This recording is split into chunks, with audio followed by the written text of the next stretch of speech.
Odisha union of journalist Baleshwar शाखा पक्षर पालित है मई दिवस अनुष्ठित है समस्या चक्र रे सांबादिकता शीर्षक आलोचना चक्र।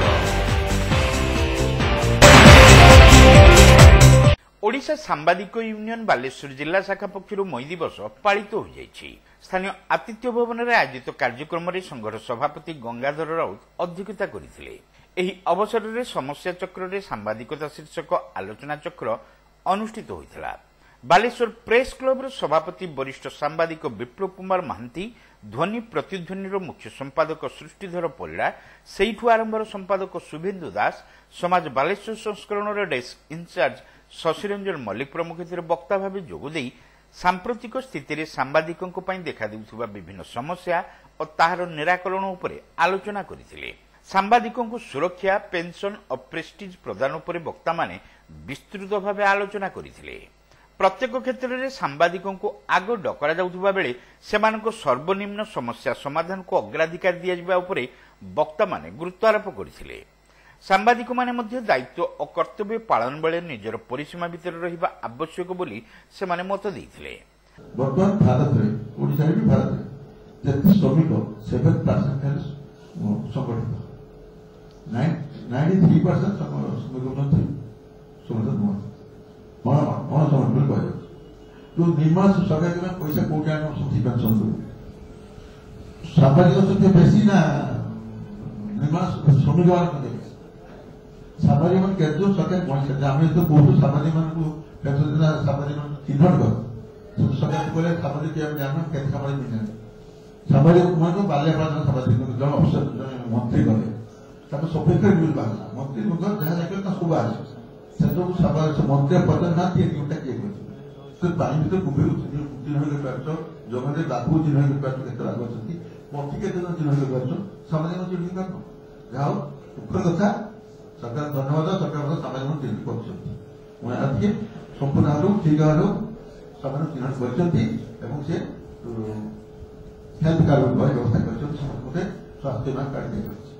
स्वास्थ्य कार्ड छोट मत धन्यवाद कोरोना समय सामाजिक मान को से आम आग झाड़ आम असुविधा चिन्हट कले जहाँ रोग मुक्त 15 लक्ष 25 लाख दिखाई तो से आम डिमांड दरकार एकजुट हो समाधान निर्माण समाधान आप जाने फरक कर असुविधा सरकार मो जानकारी आम सांबादिक मैंने जहाँ पानी पैल कले सांबादिक मैंने एक सरकार दाबी उपस्থাপন कर आपण मैंने जेहेतु सांबादिक समस्त दीर्घ दिनर अनुभव अनुभूति रही जो प्रसंग आज रखा जो आलोचना चक्र रखा से संपर्क में अनाधिक समस्ते जानते क्या बुझेवा दरकार नहीं। प्रकृत में सांबादिक समस्या कौन कौटी गंठी अच्छी कौटी अटकी मालिक मान समस्या कौन सांबादिक समस्या कौन समस्ते जानते किसी बंधु आलोचना कर सारी कौन कौन समस्या रही। प्रकृत में भारत भली गणतांत्रिक राष्ट्र रे जो गणतंत्र सुरक्षा प्रहरी कहुला तीनटा स्तंभ खंभ आगुरी कहुला जोटा एडमिनिस्ट्रेटिव कहला लेजिस्लेटिव कहला जुडिशियरी कहला तीनटा गुरुत्वपूर्ण विभाग को चतुर्थ स्तंभ भाव जो प्रेस को विवेचना करा प्रेस आज संकटजनक स्थिति रे गति कर आपण माने जानी जे एडमिनिस्ट्रेशन हो किंबा लेजिस्लेटिव हो किंबा जुडिशियरी हो एमानकर जोटी भूल भटका रहिला कोटी कमी रहिला ताकू दर्शाइबा काम थिला प्रेस रो जे प्रकृत रे सामाजिक मान असुरक्षित सामाजिक सुरक्षा ताको ना जब आमे आपन गणमाध्यम को शिल्प मान्यता मिली से दिन सामाजिक मान ଆଉ ନୋବେଲ ପ୍ରଫେସନ ନାହିଁ। এই যে প্রফেসর নোবেল প্রফেসর সাংবাদিকতাটাকে আগে কুହାଯାଉଥିଲା নোବେଲ প্রফেসর ଉଚ୍ଚ ବିଚାର ସମ୍ପନ୍ନ যেটা ବୃତ୍ତି ଯେତେକି ଏହାକୁ ସାମ୍ବାଦିକମାନେ ବ୍ରତ ଭାବେ ଗ୍ରହଣ କରୁଥିଲେ। ସେତେବେଳେ ବୃତ୍ତି ନଥିଲା ବ୍ରତ ଭାବେ ଗ୍ରହଣ କରିଥିଲେ ସାମ୍ବାଦିକକୁ। ସେତେବେଳେ କଣ ହଉଥିଲା ଯେ ଲୋକଙ୍କର ହିତ ପାଇଁ ସମାଜ କଲ୍ୟାଣ ପାଇଁ ସାମ୍ବାଦିକ ମାନେ ଅହର କାମ କରୁଥିଲେ ଏବଂ ସେମାନେ ଆତ୍ମସନ୍ତୋଷର ସହ ବଞ୍ଚୁଥିଲେ। ତାମାନେ ନୁହେଁ ଯେ ସେମାନେ ବହୁତ ଉପରକୁ ଯାଉଥିଲେ ସେମାନେ, କିନ୍ତୁ ଖାତିରଦାରୀ ଏବଂ ଯୋଉଟା ତାଙ୍କର ଯେ ଆମ୍ବିସନ ଯେଟା କି ଆମେ ସମାଜ ପାଇଁ କିଛି କରୁଛୁ ସେଇଟା ଆତ୍ମସନ୍ତୋଷ ସେମାନେ ମିଳୁଥିଲା। ଆଜି ବି ସାମ୍ବାଦିକତା କ୍ଷେତ୍ରରେ ସମସ୍ତେ ଆତ୍ମ ସାମ୍ବାଦିକତା କରୁଛନ୍ତି, କିନ୍ତୁ ଆତ୍ମସନ୍ତୋଷ କେତେବେଳେ ମିଳିବ ଯେତେବେଳେ ନିଜ ଇଚ୍ଛାରେ କିଛି ଗୋଟେ ଆପଣ ନ୍ୟୁଜଟେ କରିପାରିଲେ ଏବଂ ଯାହା ପ୍ରଭାବ ପକେଇଲା ପ୍ରଶାସନ ଉପରେ ଏବଂ ସରକାର ଉପରେ, ସେତେବେଳେ ଆପଣଙ୍କୁ ଆତ୍ମସନ୍ତୋଷ ମିଳିବ। ସେଇଥିପାଇଁ ଆତ୍ମସନ୍ତୋଷ ଯେତେବେଳେ ନାହିଁ ଆମେ ଶ୍ରମ ଦାନ କରୁଛୁ, ଶ୍ରମ ପୁଣି ମାନସିକ ଶାରୀରିକ ଉଭୟ ସ୍ୱତନ୍ତ୍ର କଲ୍ୟାଣ ପରିଷଦ ତିଆରି ହେବା ଦରକାର। ଆସାମ ସରକାର 2016 ମସିହାରୁ ତାଙ୍କର କିଛି ସାମ୍ବାଦିକଙ୍କୁ ପେନସନ ଦଉଛନ୍ତି ଏବଂ ବାର୍ଷିକ 20 ଲକ୍ଷ ଟଙ୍କାର ଗୋଟେ ପ୍ୟାକେଜ କରିଛନ୍ତି, ଯୋଉ ସେମାନଙ୍କୁ 8,000 ଟଙ୍କା ମାସିକ କିଛି ସାମ୍ବାଦିକକୁ 60 ବର୍ଷ ପରେ ପେନସନ ଦଉଛନ୍ତି। ତାମିଲନାଡୁ ସରକାର କିଛି ଦିନ ଧରି ଗୋଟେ ପେନସନ ଯୋଜନା ମଧ୍ୟ କରିଛନ୍ତି। ସେମାନେ ବର୍ଷକୁ ସର୍ବାଧିକ 12,000 ଅର୍ଥାତ ମାସିକ 1,000 ଟଙ୍କା କରି ପେନସନ ସୁବିଧା ଦଉଛନ୍ତି। ତାହେଲେ ଓଡ଼ିଶାରେ କାହିଁକି ନୁହେଁ ବା ଓଡ଼ିଶା ସରକାର କାହିଁକି ଦେଇପାରିବେନି? ଯେତେବେଳେ ଓଡ଼ିଶା ସରକାର ସାମ୍ବାଦିକ ମାନଙ୍କୁ ସ୍ୱାସ୍ଥ୍ୟ ବୀମା ଯୋଗାଇ ପାରୁଛନ୍ତି, ଗୋଟେ ତାଲିକା ତାଙ୍କ ପାଖରେ ପ୍ରସ୍ତୁତ ହେଇଯାଇଛି, ତାହେଲେ 60 ବର୍ଷ ପରେ ବା ତାମିଲନାଡୁ ସରକାରଙ୍କ ଅନୁସାରେ 58 ବର୍ଷ ବୟସ ପରେ ତାଙ୍କୁ ମଧ୍ୟ କାହିଁକି ଦିଆଯାଇପାରିବନି? ଏହି ମର୍ମରେ କିଛି ଦିନ ତଳେ ସୁପ୍ରିମକୋର୍ଟ ଗୋଟେ ରିଟ୍ରେ ଉତ୍ତର ଦେଲେ ଯେ ଭାରତ ବର୍ଷରେ ଅନେକ ରାଜ୍ୟରେ ରାଜ୍ୟ ସରକାରଙ୍କ ଦ୍ୱାରା ବିଭିନ୍ନ ବଡ ବଡ ସାମ୍ବାଦିକ ସବୁ ଗୃହ ନେଇ ବସିଛନ୍ତି, କ୍ୱାର୍ଟର ନେଇ ଭୁବନେଶ୍ୱରରେ, ଦିଲ୍ଲୀରେ, ବଡ ବଡ ମେଟ୍ରୋ ସିଟିରେ ବଡ ବଡ ସାମ୍ବାଦିକ ଯୋଉମାନେ ଖବରକାଗଜର ସମ୍ପାଦକୀୟ ଲେଖୁଛନ୍ତି, ସ୍ତମ୍ଭ ଲେଖୁଛନ୍ତି ଏବଂ ବଡ ବଡ ଟିଭିରେ ସରକାରଙ୍କ ବାବଦରେ ଆଲୋଚନା କରୁଛନ୍ତି, ସେଇମାନେ ପ୍ରକାରାନ୍ତରେ ସବୁ ସରକାରଙ୍କ ଦ୍ୱାରା ଆପ୍ୟାୟିତ ହେଇଛନ୍ତି ଏବଂ ବଡ ବଡ କୋଠା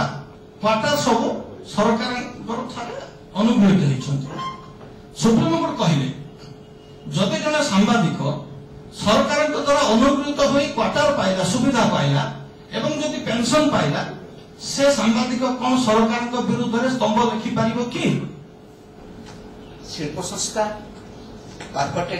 କର୍ପୋରେଟ ଅନୁଷ୍ଠାନ, ସରକାରୀ ସ୍ତରରେ ଯେଉଁ ନୀତି ଶ୍ରମିକ ନୀତି ଆପଣାଇଛି ସରକାର ମଧ୍ୟ ସେସବୁକୁ ପାଳନ କରିବା ପାଇଁ, କାର୍ଯ୍ୟକାରୀ କରିବା ପାଇଁ ଏବେ ମଧ୍ୟ ଯତ୍ନବାନ ନୁହନ୍ତି। ଆଉ ବିଭିନ୍ନ କଳକାରଖାନା, କର୍ପୋରେଟ ଅନୁଷ୍ଠାନ ମାନଙ୍କର ମାଲିକମାନେ ମଧ୍ୟ ଏ ଠିକା ଶ୍ରମିକ ମାନଙ୍କର ସମସ୍ୟା ପ୍ରତି, ଦାବି ପ୍ରତି ଆଜି ପର୍ଯ୍ୟନ୍ତ ଯତ୍ନଶୀଳ ନୁହନ୍ତି। ତେଣୁ এই বিশ্ব শ্রমিক দিবস অবসরে শ্রমিক ভাই মানুষ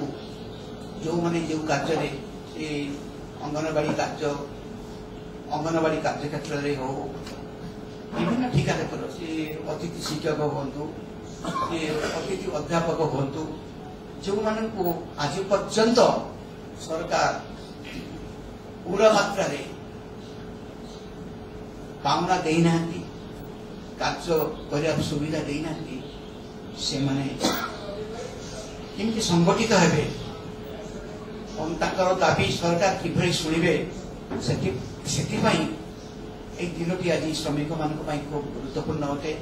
ସାମ୍ବାଦିକଙ୍କ ବିଭିନ୍ନ ସମସ୍ୟା ସମାଧାନ ପାଇଁ ସରକାର ନିରପେକ୍ଷ ସଂସ୍ଥା ମାଧ୍ୟମରେ ପଦକ୍ଷେପ ନେବାକୁ ଏହି ଆଲୋଚନା ଚକ୍ରରେ ମତ ପ୍ରକାଶ ପାଇଥିଲା। ସଂଘର ଜେନେରାଲ ସମ୍ପାଦକ ରବୀନ୍ଦ୍ର ମହାକୁଡ, ଜିଲ୍ଲା ସାଧାରଣ ସମ୍ପାଦକ ବିବେକାନନ୍ଦ ଦାସ, ବରିଷ୍ଠ ସାମ୍ବାଦିକ ଅଭୟ କୁମାର ଦାସ, ସର୍ବେଶ୍ୱର ନାଥ, ଦେବବ୍ରତ ପାଣିଗ୍ରାହୀ, ସୁମନା ପରିଡ଼ା, କୋଷାଧ୍ୟକ୍ଷ ସୁରେଶ ଚନ୍ଦ୍ର ଦାସ, আজিম ବାଲେଶ୍ୱରୀ, ଅକ୍ଷୟ କୁମାର ଜେନା, ଉତ୍କଳବନ୍ଧୁ ପଣ୍ଡା, ରବିରଞ୍ଜନ ତ୍ରିପାଠୀ ପ୍ରମୁଖ ଏହି ଆଲୋଚନା ଚକ୍ରରେ ଅଂଶଗ୍ରହଣ ପୂର୍ବକ ସାମ୍ବାଦିକଙ୍କ ବିବିଧ ସମସ୍ୟା ଉପରେ ଆଲୋଚନା କରିଥିଲେ। ସଂଘର ସଦର ସଂଯୋଜକ ଅଜିତ କୁମାର ମହାନ୍ତି ସ୍ୱାଗତ ଭାଷଣ ଓ ଅତିଥି ପରିଚୟ ଦେଇଥିବା ବେଳେ ଟାଉନ୍ ସଂଯୋଜକ ହାଇଦର ଖାନ୍ ଶେଷରେ ସମସ୍ତଙ୍କୁ ଧନ୍ୟବାଦ ଦେଇଥିଲେ। ଅନ୍ୟମାନଙ୍କ ମଧ୍ୟରେ ବରିଷ୍ଠ ସଦସ୍ୟ ଅଦୀପ କୁମାର ଜେନା, ଲକ୍ଷ୍ମୀଧର ଗାଣ, ସୋମନାଥ ସାହୁ,